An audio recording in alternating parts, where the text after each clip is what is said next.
संगत है, नाव की संगत लोहे ने कर ली तो तैरने लग गया, और नाव को छोड़ के चलेगा तो डूब जाएगा। ऐसे ही सत्संग से जुड़ जाओगे तो पार लग जाओगे, जीवन में कैसे जीना है सीख जाओगे। और यदि कुसंग में लग गए तो कुसंग को न कुसंगति पाए न साही। कैकई माता जो राम को अपना दूध पिलाती हैं, कैकई माता जो राम को चलना सिखाती हैं, कैकई माता जो राम से बहुत प्यार करती हैं, जो राम के बिना रहती नहीं हैं, वो कैकई माँ को कुसंग मिल गया मंथरा का, तो आप देख लो कैकई माँ भी बिगड़ गई कुसंग से। इसलिए बच्चों को कथाएं जरूर सुनानी चाहिए। तो तिवारी परिवार आप सुन रहे हैं, अपने बच्चों को सुना रहे हैं। साथ में हमारे डॉक्टर महेश चंद्र पाल जी, मैया मिथिलेश कुमारी पाल जी, आपकी सुपुत्री बेटा आपका श्री विवेक पाल जी, बहू श्रीमती श्वेता जी, पिताजी श्री शालिग्राम पाल जी और माताजी स्वर्गीय श्रीमती राम देवी जी, पिताजी श्रीमान सिंह पाल जी पाली जी और माता स्वर्गीय श्रीमती यशोदा देवी जी। इनकी स्मृति में ये कथा समस्त पाल परिवार की ओर से, आप हाथरस यूपी से हैं और इस कथा में डुबकी लगाकर अपने परिवार को, जीवन को कृतार्थ कर रहे हैं। भागवत सुनने से 21 पीढ़ी का कल्याण होता है। 7 पीढ़ी आपकी, आपके बेटे के बेटे के बेटे के बेटे की, 7 पीढ़ी आपके पूर्वजों की, पिता के पिता के पिता के पिता की, और 7 पीढ़ी आपके नाना पक्ष की। 7 7 7 21 पीढ़ी भागवत से तर जाती है। इसलिए जीवन में एक बार भागवत सबको जरूर सुननी चाहिए।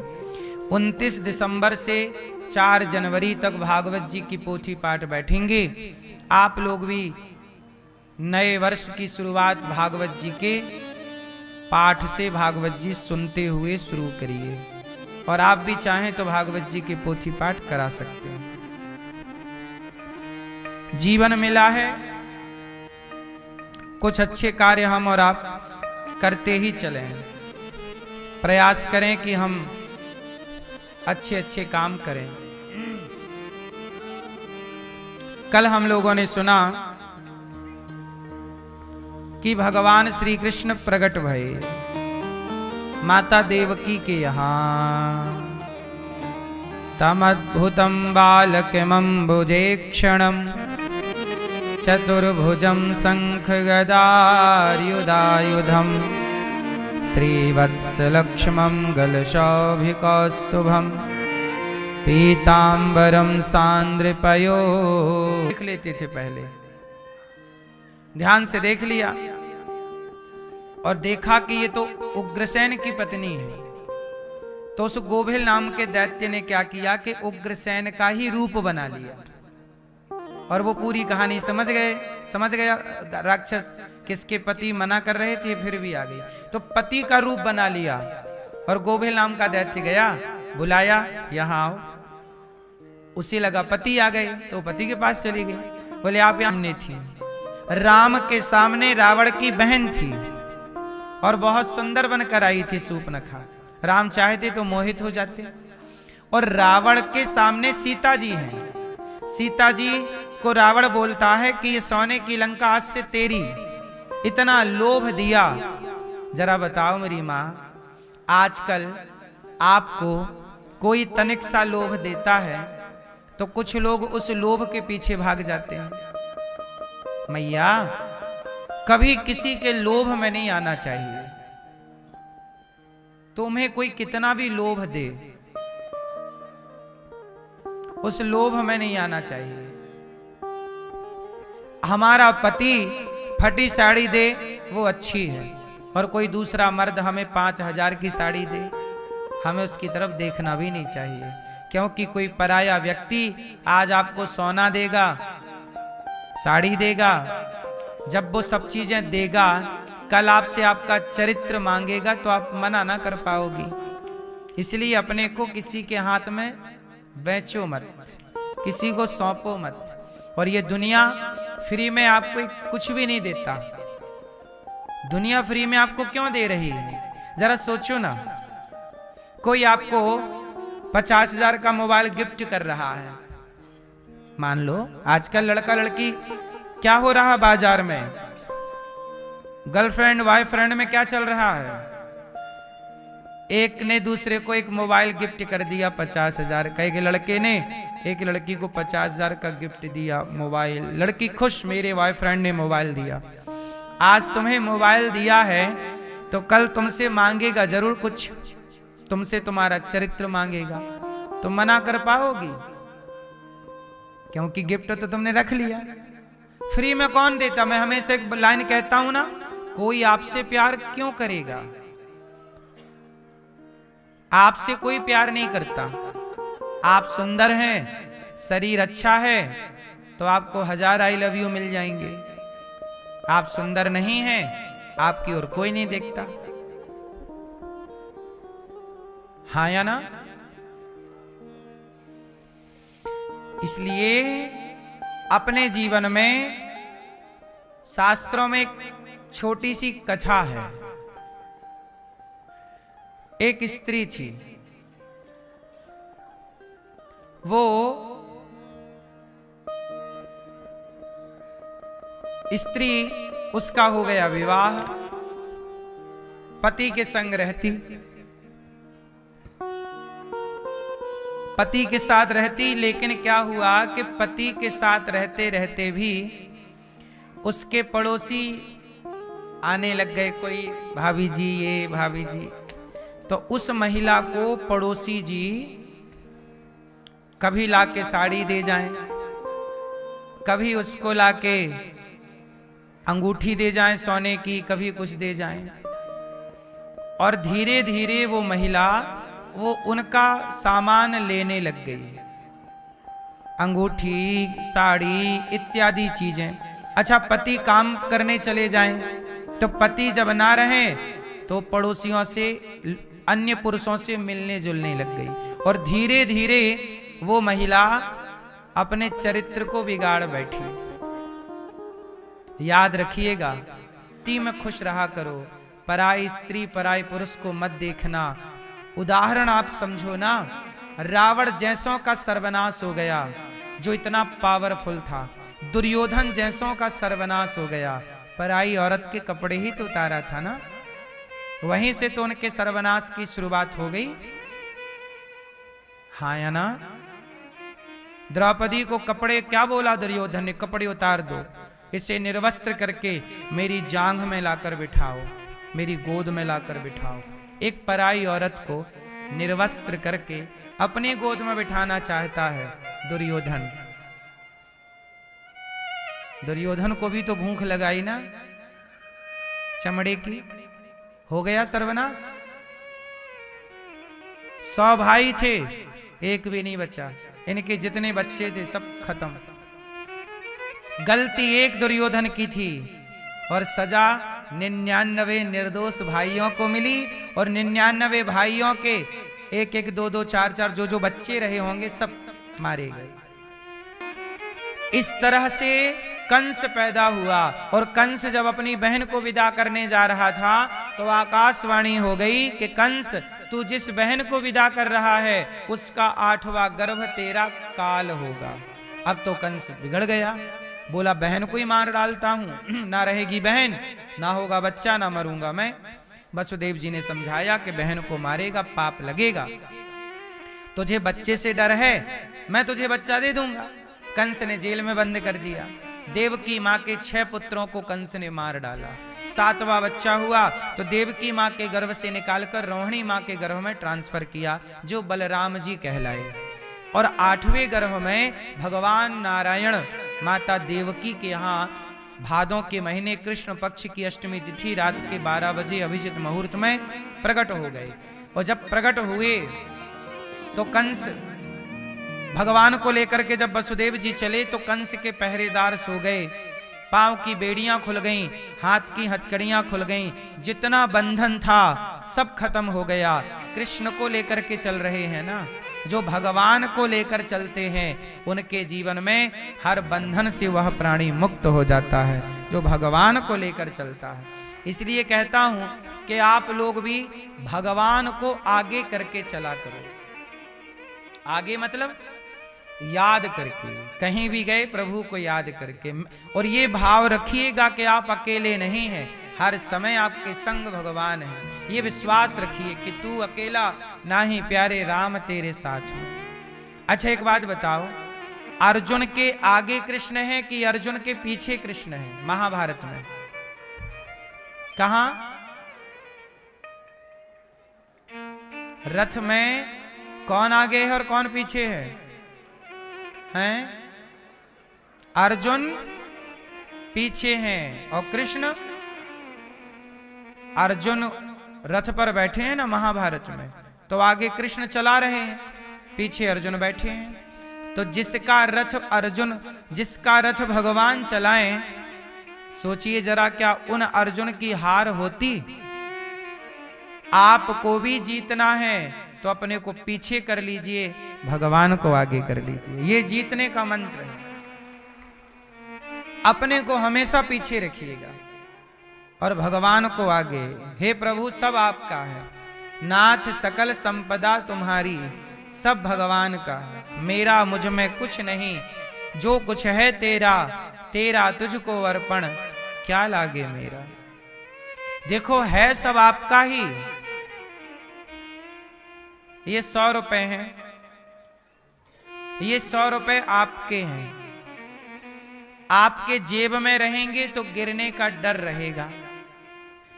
आपके पास 1 लाख रुपया है माना कि, और आपके जेब में है, पर्स में है, तो आपको डर बना रहेगा गिर ना जाए, कोई चुरा ना ले। लेकिन वही 1 लाख रुपए यदि आप बैंक में जमा कर देंगे तो रहेगा आपका ही, पर सेफ है। अब बैंक में कुछ भी हो लेकिन आपको तो मिलेगा। बोलो हाँ या ना? इसी तरह जो कुछ है वो अपने पास ना रखो, भगवान के चरणों की बैंक में सब कुछ समर्पित कर दो। प्रभु सब आपका रहेगा, आपका ही, लेकिन आपको आपका अभिमान नहीं आने देगी कि मेरा है। ये रहेगा कि ये सब भगवान का है। नाथ सकल संपदा तुम्हारी, मैं सेवक समेत सुत नारी। जो कुछ है किसका है? बोलो बोलो, सब भगवान का। तो भगवान की बैंक में अपने आप को, जैसे ये दास अनिरुद्ध गौरी गोपाल में इतनी वृद्ध माओं की सेवा, अखंड रसोई की सेवा, गुरुकुल की सेवा। आपको बताऊं, रोज मैं ये दास अनिरुद्ध यहाँ का पूरा रोज का हिसाब किताब गौरी गोपाल का, ऊपर जो मंदिर में लक्ष्मी नारायण भगवान विराजे हैं ना, यहाँ के मालिक वही हैं और यहाँ का पूरा हिसाब किताब वही संभालते हैं, वही लेते हैं, वही देते हैं। हम तो उनके नौकर हैं। उनकी कथा सुनाकर आपसे निवेदन कर देते हैं कि वृद्ध माओं की सेवा में सहयोग करना है, किससे कराना है, क्या कराना है, ये निर्णय भगवान लेते रहते हैं।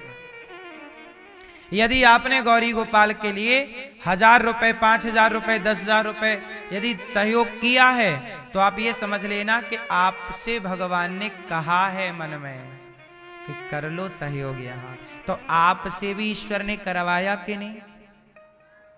बोलो। तो भगवान की प्रेरणा के बिना आप तो कुछ करते नहीं हो ना मेरी माँ। तो भगवान को ही करना रहता है यहाँ का सारा काम। इसलिए गौरी गोपाल का सारा काम स्वयं लक्ष्मी नारायण भगवान ही करते हैं। वो अपने भक्तों को प्रेरणा देते हैं, आपको हृदय में प्रकट होकर बोल देते हैं कि भाई आप भी सहयोग करो, और आपके अंदर प्रेरणा होती है और आप करते हैं। तो जिसने आपको कहा करने के लिए वो कौन थे? आपने किनकी प्रेरणा से सहयोग किया? भगवान की। इसका मतलब ये है कि आप समझो कि भगवान आपके आसपास ही हैं। यदि आप अच्छे धर्म में, अच्छे कार्यों में धन लगा रहे हैं तो प्रेरणा ईश्वर की है। और यदि आप शराब में पैसा लगा रहे हैं, गलत जगह पैसा लगा रहे हैं, तो वह प्रेरणा कलयुग की है। कलयुग बोलता है भीतर बैठ के चलो शराब पीते हैं, क्योंकि कलयुग का स्थान शराब में है ना। गलत 4 स्थान बताए थे कलयुग के हम। 5वां बेईमानी से कमाया गया धन। तो गलत जगह पैसा खर्च करने का मन है तो समझ लो कि कलयुग वो काम करा रहा है, और धर्म में पैसा लगे तो समझ लो भगवान करा रहे हैं। तो जब धर्म से आप जुड़ोगे तो अपने आप भगवान आपके भीतर प्रकट हो ही जाएंगे। शुश्रूषुभिस्तक्षणात्। इसलिए आप भी अपनी सारी जिम्मेदारी भगवान को सौंप दो और अपने पास कुछ ना रखो, अपना हो जाओ जीरो, खाली। जो होता नहीं है पर दिखता है या दिखती है उसे माया कहते हैं। है नहीं पर दिख रहा। बताओ वो कौन सी चीज है जो है नहीं पर दिखाई पड़ती है या पड़ता है? आओ इसे ठीक ठीक समझते हैं। माया किसे कहते हैं? देखो, जैसे आप रास्ते से जा रहे थे, गर्मियों का समय था, सड़क में ऐसा लगा कि पानी भरा है। कई बार सड़क में ऐसे नहीं लगता, दूर से रेगिस्तान में ये भ्रांति होती है, ऐसे लगता पानी भरा है। जब आप जाके देखते हैं तो वहां पानी था नहीं पर पानी दिख रहा था। है नहीं पर दिखाई दे रहा है। यही है माया। और सुनो, रस्सी में सांप दिख जाना। रस्सी में क्या दिखता है? अरे सांप, देखा ध्यान से तो ये तो सांप नहीं था, ये तो रस्सी ही थी। यही है माया। है नहीं, सांप था नहीं पर सांप दिख रहा था। यही माया है। अब और गहराई से सुनो, सच बताओ, बेटा बेटी आपका है? बेटा आपका है? मैया, बेटे की आंख आपने लगाई, कान आपने लगाए, पांव आप जोड़ने गए थे, एक भी बाल लगाया हो, रोमा लगाया हो बेटे या बेटी में, तो आप बताओ, उत्तर दो। ए भैया, मोबाइल पे माया सर्च कर रहे हो? फिर ये परिभाषाएं ना गूगल के पास है, ना चैट जीटीपी होता है कुछ, जीपीटी, उसके पास भी नहीं है ये व्याख्याएं। सुनो,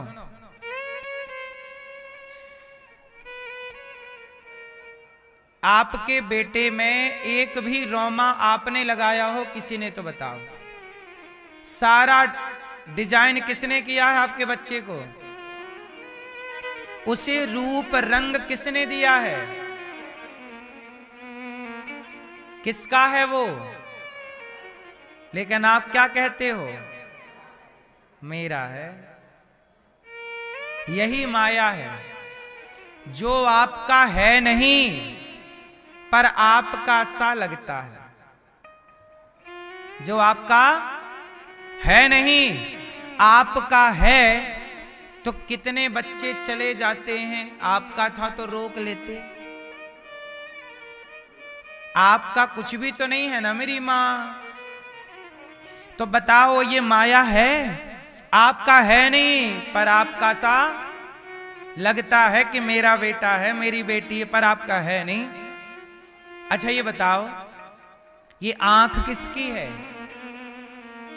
आपकी। तो आपकी आंखों में कम दिखने लगा तो आपने रोक क्यों नहीं लिया? शरीर आपका है तो बुढ़ा हो रहा है, रोका क्यों नहीं? क्यों बुढ़ा होने दे रहे हो आप लोग? बाल पक गए, रोका क्यों नहीं? इसका मतलब आपके शरीर पर भी आपकी कोई जोर जबरदस्ती नहीं चलती। आपका शरीर भी आपका नहीं है। बोलो हाँ, आपका है नहीं पर आपका सा लगता है। जो है नहीं पर दिखता है। ये शरीर अपना है नहीं पर अपना सा दिख रहा है। यही माया है। बात समझ में आई कि नहीं? तो बेटा भी माया है, बेटी भी माया है, ये शरीर भी माया है। क्योंकि कुछ भी अपना जिस घर में आप रहते हो क्या कहते हो, मेरा घर है, लेकिन उस वो घर में सच बताओ वो आपका है नहीं, पर दिखाई पड़ता है। मेरा है नहीं पर मेरा सा दिखता है। यही है माया। सारी जिंदगी आप गलत फहमी में रहे कि मेरा है, पर आखिरी में पता चला कि मेरा तो जिस घर में मैं था 50 साल से वो मेरा नहीं था। लोग घर आपका था तो लोग आपको आखिरी में घर से निकालकर शमशान क्यों ले गए? घर पे ही न रहने देते। घर आपका नहीं था मेरी माँ, आपका सा लग रहा है। यही तो माया है। बोलो हाँ। और सुनाता हूं गहराई से, और सुनो। एक बार मैया चुपचाप बैठो मेरी माँ। मैया चली माया का पता लगाने। जाओ मेरी माँ, ढूंढ के आना, मिले तो हमसे भी मिलवाना। जाओ। मैया माया ढूंढने जा रही हैं। सुनो, एक बार नारद जी ने कहा कि हे प्रभु, द्वारिकाधीश भोजन कर रहे थे। नारद जी आ गए। नारायण नारायण। तो भगवान बोले नारद जी आओ, आप भी प्रसाद पाओ। दोनों जन बैठे, रुक्मणी मैया ने दोनों को परोसा। नारद जी और भगवान कृष्ण दोनों प्रसाद पाए। दोनों प्रसाद पाए तो नारद जी बोले भगवान से, हे प्रभु, मैंने सुना है आपकी माया बड़ी प्रबल है, एक बार माया का दर्शन कराओ। क्या होती है ये माया? मैं भी आपकी माया देखना चाहता हूँ। भगवान बोले पहले खा लो फिर बताएंगे। दोनों खाए और खा के भगवान समुद्र के किनारे किनारे चलने लग गए, टहलने लगे। नारद जी बोले प्रभु अब बताओ ना माया कहाँ है, क्या है? भगवान बोले चलो आगे बताएंगे। चलते चलते घंटे भर बीत गए। भगवान काफी दूर निकल गए। वहां एक जंगल था। जंगल में एक पेड़ की छांव में भगवान बैठे और भगवान बोले नारद जी बड़ी प्यास लगी है, आप पानी ले आओ, मैं पानी पीऊं, फिर इसी पेड़ के नीचे मैं आपको अपनी माया दिखाऊंगा और दर्शन कराऊंगा। आपको माया देखना? हाँ दिखाता हूं, पानी जरा एक गिलास लेके आओ। अब नारद जी पानी की तलाश करने निकले जंगल में। तो देखा तो दूर एक गांव नजर आया।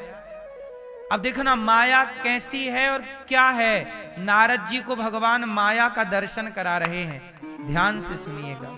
नारद जी गए, एक गांव था, उस गांव में नारद जी पानी की तलाश में पहुंचे। प्यास लगी ना भगवान को, पानी की तलाश में पहुंचे तो वहां पर कुआं था। उस कुएं में कुछ महिलाएं पानी भर रही थी। नारद जी बोले देवी पानी मिलेगा? तो जिस महिला, जो स्त्री पानी भर रही थी, कुएं से बाल्टी से निकाल रही थी, उसने नारद जी की ओर पलट कर देखा। तो नारद जी ने जब उस स्त्री को देखा तो वो स्त्री बहुत सुंदर थी। नारद जी उस स्त्री पे मोहित हो गए और नारद जी उस स्त्री से बोले कि पानी मिलेगा। उसने बाल्टी से पानी दिया। नारद जी ने इस तरह से पानी अंजलि में लेकर के पिया। अब नारद जी पानी तो पी रहे हैं पर टुकुर टुकुर उस स्त्री को देख रहे हैं और वो भी नारद जी को देख रही है। दोनों में 2 आंखों से 4 हो गई और 4 आंखें हुई तो प्यार हो गया। नारद जी बोले देवी आप कौन हैं? बोली कि मैं यहाँ के राजा की राजकुमारी बेटी हूं। तो तुम मेरे से ब्याह करोगी? हाँ हाँ कर लेंगे, हमारे पिताजी बोलेंगे तो करेंगे। अब नारद जी गए अपने होने वाले ससुर जी के पास। देखो नारद जी हैं ये। नारद जी अपने ब्याह की बात ले आए थे पानी लेने और ब्याह की बात करने चले गए। ससुर जी बैठे, कहा महाराज ये आपकी लड़की बड़ी सुंदर है और मुझे बड़ी पसंद आई, आप कहो तो मैं आपकी बेटी से ब्याह कर लूं। तो वो राजा खड़े हुए चरणों में गिर पड़े। कहा नारद जी आपको कौन नहीं जानता, आप तो भगवान के अवतार हैं, साक्षात देवताओं के ऋषि हैं, देवर्षि हैं। मेरी बेटी का परम सौभाग्य कि आप जैसे धर्मात्मा व्यक्ति से मेरी बेटी का ब्याह होगा। लो भैया, नारद जी ने कर लिया ब्याह। वहां आग वाग जलाई, मतलब मंडप गाड़ा, पूरा विधि विधान से चाय माई हो गई। अब हो गया ब्याह। अब ब्याह हुआ, कुछ दिनों के बाद क्या हुआ कि लड़की के जो पिता थे, मतलब नारद जी के ससुर, उनकी हो गई मृत्यु। और उन राजा के एक ही बेटी थी, कोई बेटा था नहीं। तो अब लड़की का पति मतलब नारद जी बने वहां के राजा। अब नारद जी क्या बन गए? राजा। नारद जी राजा बन गए। कुछ टाइम बाद नारद जी के एक बेटी हुई, एक बेटा हुआ, और फिर एक बेटी हो गई। तो 2 बेटी 1 बेटा, लगभग 3-4 बच्चे और हो गए, और भी फिर बच्चे हुए। तो आप नारद जी गृहस्थ में मस्त सुख ले रहे हैं, राजा बन गए राजा। अब तो नारद जी आए थे पानी लेने, और बच्चे पैदा कर लिए। एक दिन क्या हुआ कि पड़ोसी राजा ने आक्रमण कर दिया। नारद जी को युद्ध का कोई अभ्यास था नहीं, ये तो भजन करने वाले साधु, लड़ना जाने ना। पड़ोसी राजा ने इन्हें खदेड़ दिया, और खदेड़ दिया, इनके राज्य पर कर लिया कब्जा। अब नारद जी भागे, पत्नी को लेकर भागे और बच्चों को लेकर भागे। और पत्नी और बच्चों को लेकर जब भागे तो इन्हें राजा ने खदेड़ा, और खदेड़ा तो भाग रहे, जंगल जंगल जंगल जंगल भागे। अब पत्नी चिल्लाई, स्वामी अब नहीं चला जा रहा, थोड़ा विश्राम कर लो। नारद जी बोले, नहीं देवी भागो वरना मर जाएंगे, वो राजा खतरनाक है। देखो जरा, पानी लेने आए थे और पत्नी का हाथ पकड़ के भाग रहे हैं। अब इनके छोटे छोटे बच्चे चिल्ला रहे हैं, भूख लगी है, भूख लगी है। भागते भागते घंटों हो गए, थक गए, भूख लगी है, बच्चे चिल्लाए। नारद जी बोले, हे भगवान, भूख लगी है, बच्चों को क्या दे दूं? तभी दिखाई पड़ा कि नदी के उस पार एक गांव है। बोले, उस गांव में यदि हम पहुंच जाएंगे तो हमें कुछ खाने को मिल जाएगा। अब वहां पर नारद जी नदी पार कैसे करें? तो उन्होंने लकड़ी वहीं पड़ी थी, तो लकड़ी की एक टेम्परेरी नाव बनाई, और नाव में जैसे तैसे पत्नी को बिठाया और बच्चों को बिठाया, और नाव चलाए, ऐसे चल रही है। अब देखना जरा, जैसे ही नाव बीच नदी में पहुंची तो नाव बिखर गई, क्योंकि बहुत सारी लकड़ियों को जोड़ के बनाया, कोई गांठ वाठ खुल गई, सब लकड़ी अलग हो गई। और भगवान की ऐसी माया कि नारद जी डूबने लग गए, पत्नी डूबने लग गई, उनकी छोटी बेटी और छोटा बेटा और बड़ी बेटी सब डूबने लगे। अब नारद जी किसी बेटी को बचाएं तो बेटा डूबे, बेटा बेटी को बचाएं तो पत्नी डूबे। बड़ी गहरी नदी, और नारद जी डूबने लगे। बहुत प्रयास किया बचाने का, कोई ना बचा। नारद जी जैसे तैसे किनारे लगे, और किनारे लगकर अपनी पत्नी को डूबते हुए देख रहे। अपनी बार भी बना लिया, सब कुछ कर लिया। अब सारी जिम्मेदारियां यदि हो गई हो तो भगवान के चिंतन की जिम्मेदारी भी पूरी कर लो, क्योंकि ये भी जिम्मेदारी आपकी है। सब किया और ये ना किया तो फिर आप फेल हो जाओगी मेरी माँ। और जो फेल हो गया उसे फिर लेसन 1 पढ़ना पड़ेगा। जो फेल हो गया, मोक्ष नहीं पाया, वो फिर 84 के चक्कर में घूमेगा, फिर नाली का कीड़ा बनेगा, फिर मकड़ी के जाल की तरफ फंसा रहेगा। बड़े भाग्य से 84 के चक्कर के बाद आपने ये मानव शरीर पाया है। इस शरीर को पाकर मोक्ष ना पाए तो क्या पाया फिर, ये बताओ। गई बहुत थोड़ी रही नारायण अवचेत, काल चिरैया चुग रही निस दिन आयु खेत। क्यों मेरी माँ? संसार में बड़ा उलझी उलझी जिंदगी निकल गई। देखते देखते आप बूढ़े हो गए, देखते देखते आपके बाल पक गए। कब आप कभी छोटी सी गुड़िया थी, कब आप छोटी से बड़ी हो गई, और कब बड़ी से बुढ़ापे में प्रवेश कर गई, आपको पता ही नहीं लगा कि जिंदगी कैसे निकल गई। आप एक मुट्ठी पर रेत पकड़ो, एक मुट्ठी पे क्या पकड़ो? रेत, मतलब बालू। मुट्ठी पे बालू दबाओ, रेत दबाओ, कस के दबाना, लेकिन धीरे धीरे वो रेत आपके हाथ से खिसक जाएगी। कितनी भी जोर की पकड़ लगाओ, कस के पकड़ो, पर फिर भी वो रेत फिसल जाएगी कि नहीं? कहने का नहीं क्यों? राधा नाम है दिल में मेंशन, राधा नाम है दिल में मेंशन। भरी सभा में कह सकते हैं, हरी सभा में कह सकते हैं, हरी